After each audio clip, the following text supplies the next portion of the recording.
ఈ రోజు మన కిచెన్ లో నోరూరించే ఫిష్ ఫ్రై ని టేస్టీగా ఎలా చేయాలో తెలుసుకుందాం. ఇందుకోసం ముందుగా ఒక బౌల్ తీసుకొని 1 టీ స్పూన్ పసుపు, 2 టేబుల్ స్పూన్స్ కారం, రుచికి తగినంత ఉప్పు, వేయించి పొడి చేసి పెట్టుకున్న ధనియా జీలకర్ర పొడి 1 table spoon, 1/2 table spoon garam masala, నిమ్మకాయ ఒక అరచెక్క తీసుకుని రసం వేసేసుకోండి. 2 టేబుల్ స్పూన్ల అల్లం వెల్లుల్లి పేస్ట్, 3 టేబుల్ స్పూన్స్ ఆయిల్ వేసుకొని మొత్తం అంతా కలిసేటట్టు ఒకసారి మిక్స్ చేసుకోండి.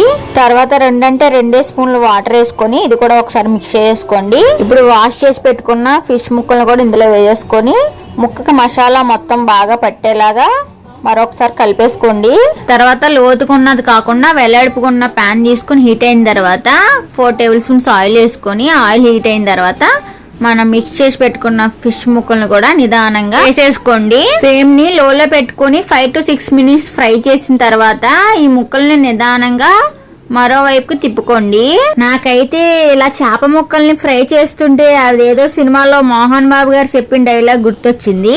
చేపల వేపుడు అంటే చేపను తీసుకొచ్చి పెద్ద పెద్ద మొక్కలు కోసి దాంట్లో ఉప్పు కారం బాగా పట్టించి సలసలమని కాగే నూనెలో కరకరట్టు వేయించాలన్న డైలాగ్. ఈ డైలాగ్ ఎవరికైనా గుర్తుంటే కామెంట్ బాక్స్ లో కామెంట్ చేసేయండి.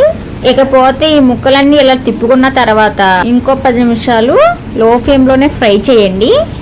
ఇలా అటు ఇటు తిప్పుకుంటూ లో ఫ్లేమ్ మీదే ఫ్రై చేసుకుంటూ ఉండండి.